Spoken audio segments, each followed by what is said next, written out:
Charles III menarik garis merah langkah diam-diam. Pangeran Andrew membentuk kembali masa depan monarki Inggris. Di koridor kekuasaan yang berkarpet, di mana protokol biasanya meredam setiap nuansa drama, terkadang keputusan paling menentukan tidak disertai pidato atau pernyataan resmi.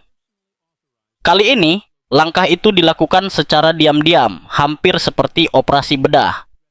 Menurut sumber yang dekat dengan lingkaran kerajaan, Raja Charles III secara pribadi mengizinkan kepindahan diam-diam adik laki-lakinya, Pangeran Andrew, ke sebuah pertanian di perkebunan Sandringham. Tidak ada kemeriahan, tidak ada penjelasan publik, tidak ada ruang untuk interpretasi resmi, hanya jarak.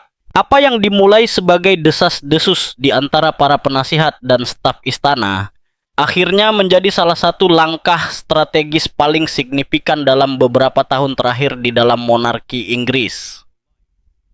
Menurut sumber internal, keputusan itu diselesaikan pada Februari 2026 dalam konteks yang sangat sensitif. Munculnya kembali pengawasan media atas hubungan panjang dan kontroversial Duke of York dengan mendiang pengusaha Jeffrey Epstein. Pengungkapan baru-baru ini yang digambarkan oleh orang-orang yang dekat dengan keluarga kerajaan sebagai mengejutkan dan sangat mengganggu telah membuka kembali luka yang diharapkan istana mulai sembuh dalam kesadaran publik. Strategi sebelumnya berdasarkan menjaga profil rendah, menarik diri dari tugas resmi, dan secara bertahap melepaskan diri dari kehidupan institusional, tampaknya tidak cukup dalam menghadapi publik yang belum melupakan. Kali ini, menurut mereka yang mengetahui prosesnya, keputusan tersebut tidak berasal dari komite atau hasil konsensus di antara para penasihat. Raja sendirilah yang turun tangan secara langsung. Sebuah isyarat yang secara simbolis menandai titik balik dalam pemerintahannya. Secara pribadi, langkah tersebut tidak disajikan sebagai hukuman, tetapi sebagai kebutuhan strategis. Namun, bahasa yang digunakan dalam percakapan internal sangatlah mengungkapkan. Menurut sumber-sumber di lingkaran kerajaan, tindakan tersebut dirancang sebagai cara untuk mengendalikan situasi. Pengendalian berarti menetapkan batasan, mengurangi risiko, dan menutup ruang-ruang yang ambigu. Dan ruang ambigu itulah yang ditempati oleh Pangeran Andrew. Di luar kehidupan publik resmi, tetapi masih terlihat. Dicopot dari tugas resmi, namun masih terkait dengan hak istimewa kerajaan, tanpa gelar operasional, tetapi dengan kehadiran sosial. Setiap penampilan yang tak terduga, setiap foto yang diambil oleh media, setiap lambaian ke kamera berpotensi untuk kembali memicu kemarahan. Pada saat kepercayaan terhadap institusi masih rapuh, Raja memahami bahwa ia tidak mampu menanggung keretakan lebih lanjut. Di antara faktor-faktor yang memicu keputusan tersebut, satu faktor menonjol karena bobot simbolisnya. Sang Duke terlihat mengemudi di dekat Windsor, tersenyum dan melambaikan tangan kepada para fotografer yang ditempatkan di sana. Bagi beberapa pengamat, itu adalah pemandangan biasa. Bagi yang lain, sebuah isyarat yang terlepas dari iklim sosial. Di dalam istana, gambar tersebut menimbulkan kekhawatiran. Bukan karena tindakan itu sendiri, tetapi karena apa yang diwakilinya, persepsi normalitas di tengah kontroversi yang belum terselesaikan di mata publik. Foto tersebut ditafsirkan sebagai pengingat bahwa pembatasan informal tidak lagi cukup.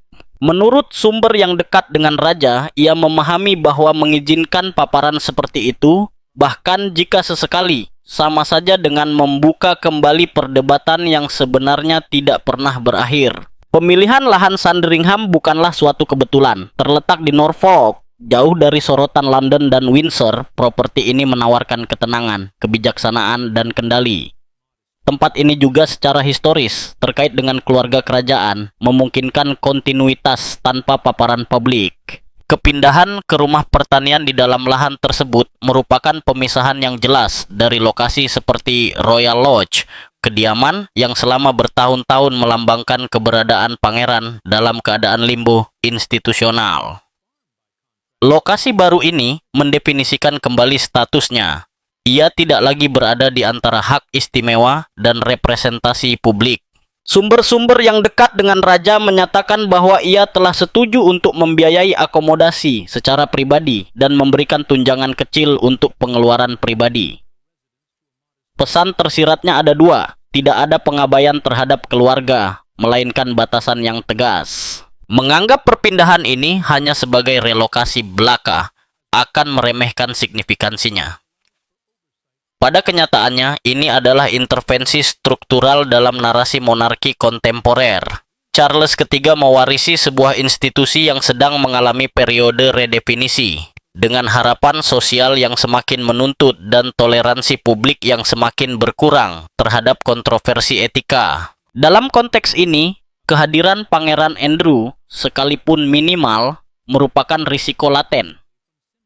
Setiap penampakan memicu pemberitaan. Setiap pemberitaan mengikis kredibilitas. Setiap pengikisan melemahkan otoritas moral yang dibutuhkan mahkota untuk mempertahankan legitimasinya di abad ke-21. Langkah tersebut yang dilakukan dengan cepat dan tanpa pengumuman resmi mengikuti logika yang jelas. Semakin lama situasi yang rumit berlarut-larut, semakin besar biaya institusionalnya. Penundaan dalam hal ini dianggap berbahaya. Meskipun keputusan tersebut dibingkai dalam lingkup keluarga, implikasinya sangat politis. Raja bertindak tidak hanya sebagai kakak tertua, tetapi juga sebagai kepala negara, dan disitulah letak kompleksitas langkah tersebut. Dengan secara pribadi memikul tanggung jawab atas langkah tersebut, Charles III mengirimkan pesan baik secara internal maupun eksternal. Ia siap mengambil keputusan sulit untuk melindungi stabilitas lembaga, bahkan jika itu berarti bertindak sendirian. Bagi monarki konstitusional yang kelangsungan hidupnya bergantung pada konsensus sosial, manajemen reputasi bukanlah hal yang sepele.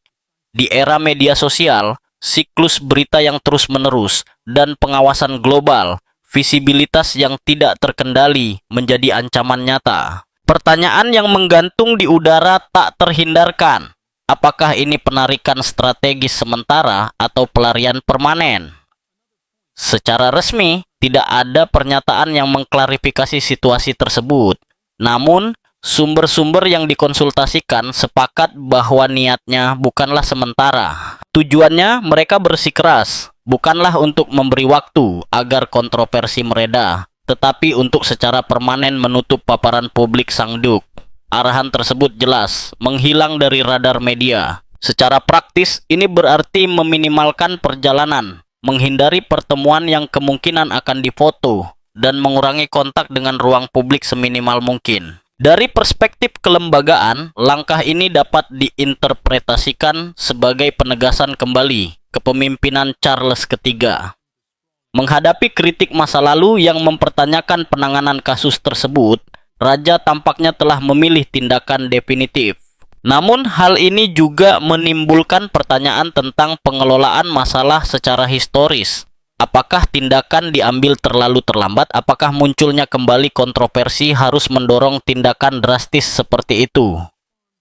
Bisakah erosi reputasi dihindari dengan intervensi lebih awal? Yang benar adalah bahwa monarki Inggris sedang mengalami transisi generasi dan simbolis. Beradaptasi dengan standar transparansi dan akuntabilitas kontemporer adalah proses yang kompleks, terutama dalam sebuah institusi yang dibangun di atas tradisi berabad-abad.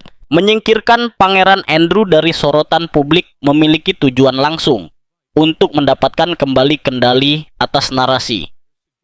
Di masa pengawasan konstan dan siklus berita yang sangat cepat, ketidakpastian adalah musuh terbesar dari setiap institusi.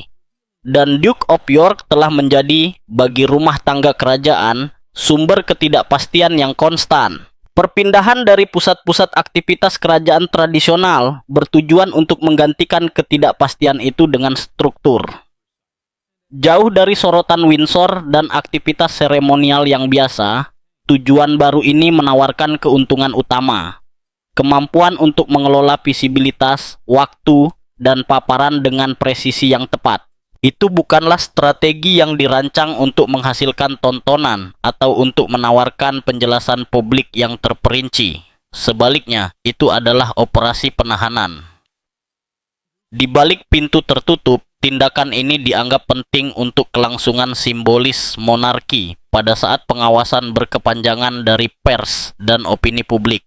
Menurut sumber yang dikonsultasikan, membiarkan risiko terus berlanjut tanpa terkendali akan berarti erosi yang lebih besar bukan hanya pada pemerintahan Charles III, tetapi juga pada institusi yang seharusnya ia lindungi.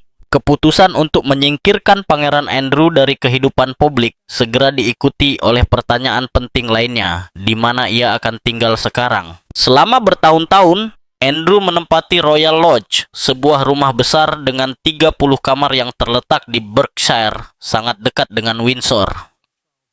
Lebih dari sekadar tempat tinggal, Royal Lodge adalah simbol status, kontinuitas, dan keanggotaan dalam lingkaran dalam keluarga kerajaan. Bahkan, setelah ia kehilangan kedudukannya, tetap tinggal di properti itu menjaga citra anggota senior tetap hidup meskipun tanpa tugas resmi. Meninggalkan Royal Lodge bukanlah sekadar penyesuaian logistik. Itu adalah sebuah perpisahan yang nyata. Menurut berbagai sumber, Duke of York harus meninggalkan kediaman tersebut untuk pindah ke perkebunan Sandringham, yang secara tradisional diperuntukkan sebagai tempat peristirahatan pribadi raja. Kepindahan itu sendiri sudah menyeratkan penurunan status, namun detail tujuan baru tersebut memperkuat interpretasi simbolisnya. Properti yang ditugaskan adalah Marsh Farm, sebuah rumah pedesaan tua dengan 5 kamar tidur yang sangat berbeda dari kemegahan dan luasnya Royal Lodge. Di tempat yang dulunya terdapat aula-aula megah, pintu masuk yang panjang, dan aura prestis yang mapan, kini terdapat kesederhanaan, keterpencilan, dan pengekangan. Marsh Farm terletak di lahan rawa, bahkan di bawah permukaan laut. Sebuah fakta yang tidak luput dari perhatian para pengamat kerajaan. Jauh dari sebuah kelalaian, sumber-sumber istana menekankan bahwa pilihan tersebut adalah keputusan pribadi raja. Isyarat ini memperkuat gagasan bahwa setiap elemen dari perpindahan tersebut telah dipertimbangkan dengan cermat, baik secara praktis maupun simbolis. Royal Lodge mewakili sisa-sisa dari apa yang pernah Andrew lakukan di dalam institusi tersebut.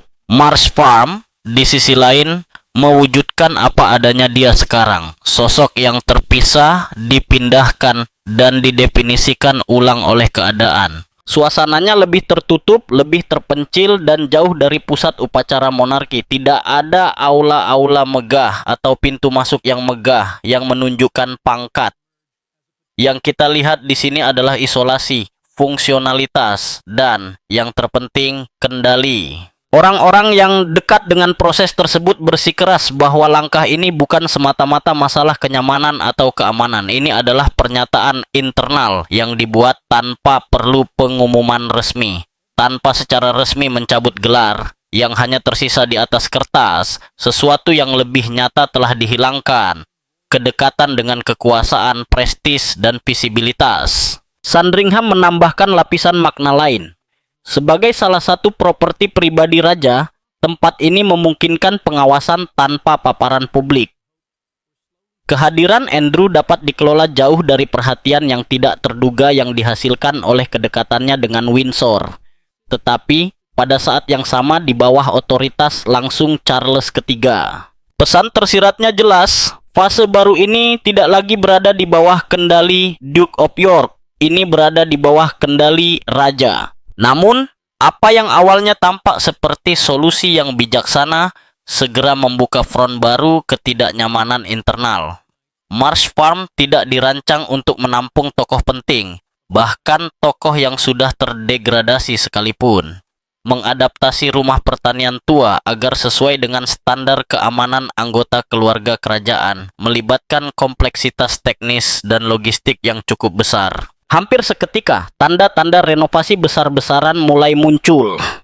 Tim tukang bangunan dan insinyur terlihat bekerja memasang gerbang keamanan yang diperkuat dan sistem alarm canggih. Infrastruktur komunikasi juga dimodernisasi, sebuah persyaratan penting untuk setiap kediaman yang terkait dengan keluarga kerajaan. Bahkan jika tujuannya adalah untuk menjauhkannya dari sorotan media. Langkah-langkah ini bukan sekadar kosmetik, ini sebagai respons terhadap protokol perlindungan ketat yang harus diikuti terlepas dari status publik penghuninya. Meskipun Andrew telah mundur dari tugas resmi, ia tetaplah saudara raja dan anggota Wangsa Windsor yang mengharuskan pemeliharaan standar tinggi. Secara paradoks, adaptasi ini justru dapat menarik perhatian tambahan. Sebuah properti yang secara teoritis dimaksudkan untuk tidak menarik perhatian mulai menimbulkan pertanyaan di antara para pengamat dan tetangga. Kerahasiaan yang direncanakan berisiko terganggu oleh skala pekerjaan yang diperlukan. Situasi ini menimbulkan pertanyaan mendasar. Sejauh mana tradisi dapat dipertahankan ketika kelangsungan hidup institusi dipertaruhkan? Monarki Inggris telah bertahan selama berabad-abad berkat kemampuannya untuk beradaptasi. Di saat-saat kritis, monarki telah tahu bagaimana mundur, merumuskan kembali dirinya, dan mendefinisikan kembali batas-batasnya. Kasus Pangeran Andrew sesuai dengan logika ini. Ini bukan hanya tentang perjalanan seorang anggota tertentu, tetapi tentang sinyal yang dikirim ke masyarakat mengenai standar tanggung jawab dalam keluarga kerajaan. Bagi Charles III, yang naik tahta dengan janji untuk memodernisasi dan menyederhanakan institusi, membiarkan ambiguitas akan bertentangan dengan visinya. Sikap menahan diri yang ditunjukkan kepada saudaranya sendiri dapat diinterpretasikan sebagai bukti bahwa institusi lebih diutamakan daripada ikatan pribadi. Beberapa analis menafsirkan langkah tersebut sebagai pengasingan simbolis. Yang lain melihatnya sebagai penyesuaian kekuasaan internal, cara untuk mendefinisikan kembali hierarki tanpa menggunakan tindakan drastis yang akan mengganggu keseimbangan dinasti yang rapuh. Yang benar adalah bahwa kontras antara Royal Lodge dan Mars Farm bukan hanya geografis. Ini adalah naratif, ini adalah perwujudan perubahan status yang, meskipun tidak diumumkan dengan judul resmi yang megah, terlihat jelas bagi mereka yang mengikuti pergerakan keluarga kerajaan dengan cermat. Mars Farm, lahan pedesaan yang dipilih untuk menampung pangeran dalam fase baru kehidupannya ini, telah menjalani berbagai peningkatan keamanan. Renovasi ini, jauh dari sekadar kosmetik, mencerminkan keseriusan rumah tangga kerajaan dalam memandang risiko yang masih mengelilingi Sang Duke. Meskipun ia tidak lagi menjalankan tugas resmi, profilnya tetap sebagai anggota senior keluarga kerajaan, dengan segala implikasinya dalam hal potensi ancaman dan paparan media. Namun, bahkan dengan peningkatan yang sedang berlangsung, keraguan belum hilang. Sumber-sumber yang dekat dengan istana secara pribadi mempertanyakan apakah Mars Farm benar-benar dapat memenuhi standar keamanan yang dibutuhkan untuk seseorang dengan latar belakang dan tingkat profil publik Andrew. Masalahnya dimulai dari lokasi itu sendiri. Lahan tersebut terletak di tanah rawa di bawah permukaan laut, suatu keadaan yang di luar estetika menimbulkan tantangan struktural dan operasional. Para ahli keamanan dilaporkan telah menyatakan kekhawatiran tentang titik akses, visibilitas perimeter, dan ketahanan jangka panjang properti tersebut. Tidak seperti kediaman kerajaan yang dirancang khusus dengan mempertimbangkan perlindungan, seperti Royal Lodge yang bersejarah, tempat Andrew tinggal selama bertahun-tahun. Mars Farm adalah rumah pedesaan yang diubah, tanpa keunggulan inheren dari properti yang dirancang dari awal untuk menampung anggota keluarga kerajaan. Seolah-olah kekhawatiran struktural belum cukup, pers Inggris menambahkan elemen yang semakin memicu keresahan internal. Daily Mail melaporkan kehadiran teknisi pengendalian hama di lahan tersebut, diduga karena masalah tikus tanah. Dalam keadaan normal, kehadiran tikus tanah di properti pedesaan bukanlah penyebab skandal. Namun, dalam konteks relokasi yang begitu rumit dan sensitif secara politik, setiap detail memiliki makna simbolis.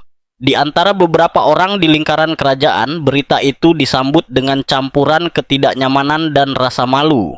Citra seorang pangeran, meskipun reputasinya telah tercoreng, yang tinggal di lahan yang keamanannya dipertanyakan dan dilanda masalah hama, bukanlah citra stabilitas dan kendali yang ingin diproyeksikan oleh lembaga tersebut. Akumulasi komplikasi telah memicu perdebatan internal tentang kelayakan rencana tersebut, meskipun keputusan Raja Charles III tegas dalam niatnya untuk menjauhkan diri. Beberapa pihak khawatir bahwa mempertahankan solusi ini bisa jadi lebih mahal dan rumit daripada yang diperkirakan. Pihak lain menunjuk pada risiko menginvestasikan sumber daya yang signifikan pada properti yang, meskipun demikian, mungkin tidak menawarkan perlindungan yang memadai. Perbandingan dengan kediaman kerajaan yang sudah mapan tidak dapat dihindari, di mana dulunya terdapat struktur yang terbukti, staf tetap, dan sistem keamanan terintegrasi. Sekarang terdapat adaptasi, penyesuaian, dan langkah-langkah sementara.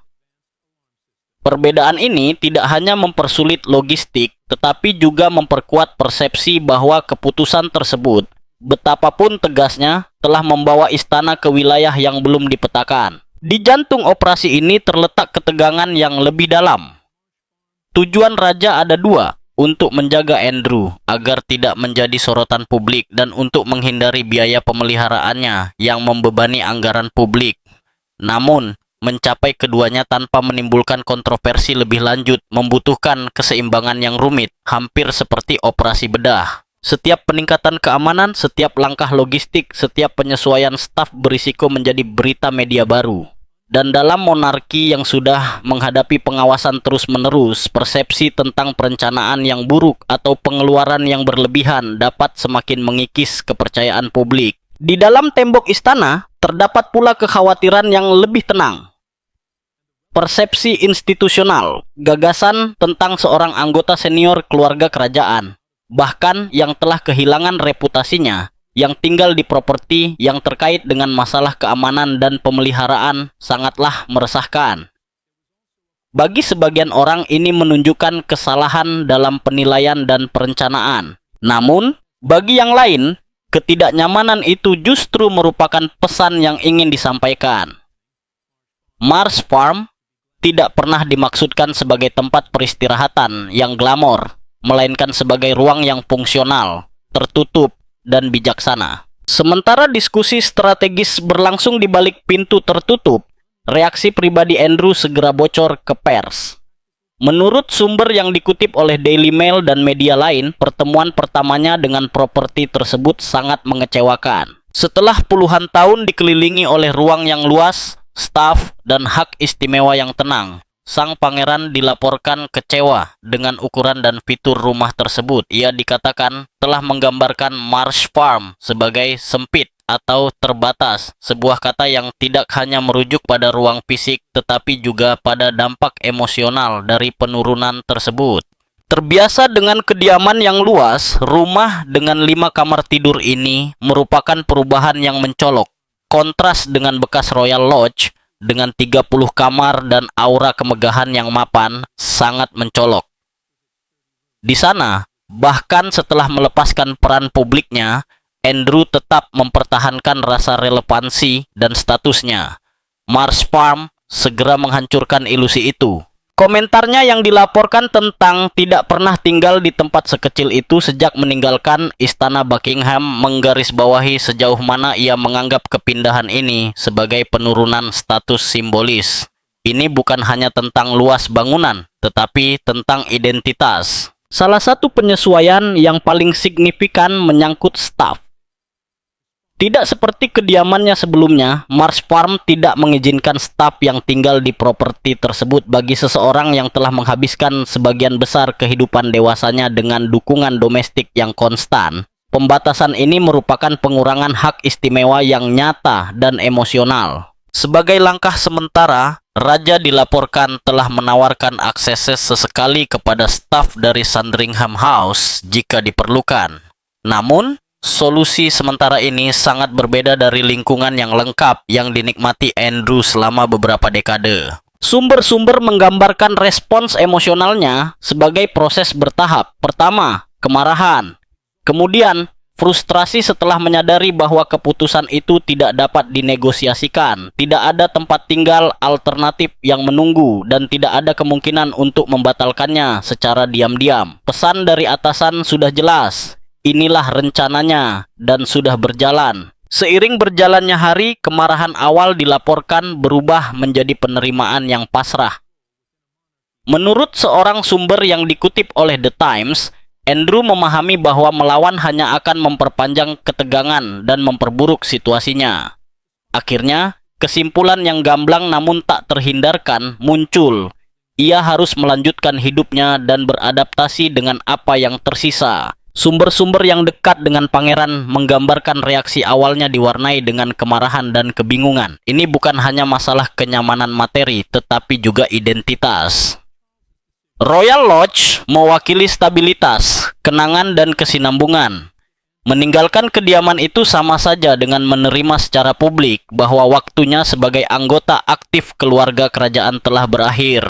Menurut orang-orang terdekatnya, proses emosional tersebut melewati 3 fase yang jelas: kemarahan, ketidakpercayaan, dan akhirnya pasrah.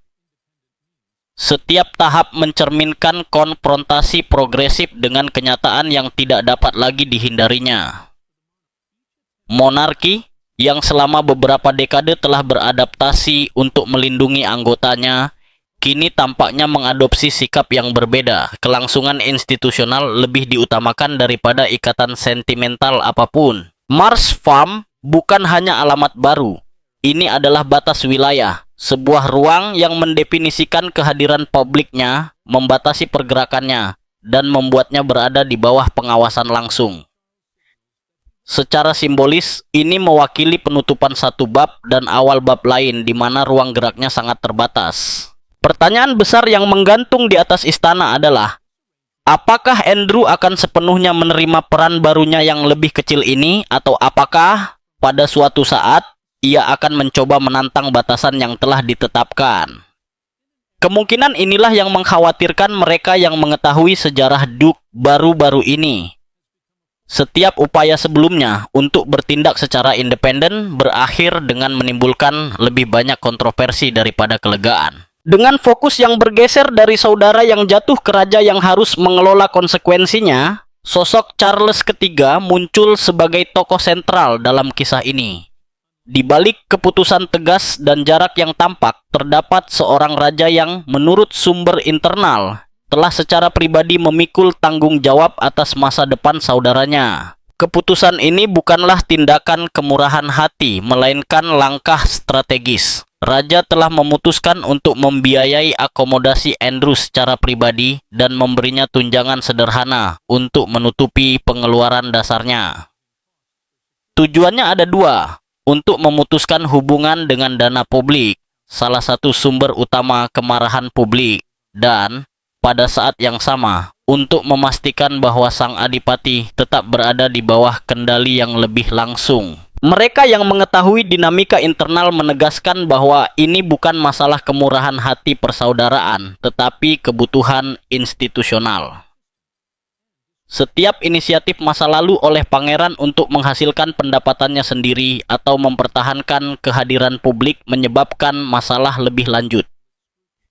Kemitraan yang kurang diterima, penampilan yang tidak tepat waktu, atau upaya reposisi media justru memperburuk krisis alih-alih meredakannya. Seorang penasihat merangkum logika yang berlaku secara singkat. Setiap upaya kemerdekaan membawa lebih banyak kesulitan. Dari perspektif ini, pembendungan berhenti menjadi pilihan yang bersifat menghukum dan menjadi kejahatan yang lebih kecil yang tersedia. Kata yang paling sering beredar di koridor istana adalah pengekangan. Bukan sebagai hukuman, tetapi sebagai metode pencegahan. Keputusan untuk mempercepat kepergian dari Royal Lodge dan mengkonsolidasikan kepindahan ke Norfolk ditafsirkan secara internal sebagai tanda yang jelas bahwa tidak akan ada lagi tindakan setengah-setengah. Pesan tersiratnya sangat kuat. Monarki tidak mampu menoleransi area abu-abu atau ambiguitas ketika kredibilitasnya dipertaruhkan. Dengan mendanai babak baru saudaranya secara pribadi, Raja juga mengirimkan sinyal kepada publik. Ia memahami keresahan sosial dan bertindak sesuai dengan itu.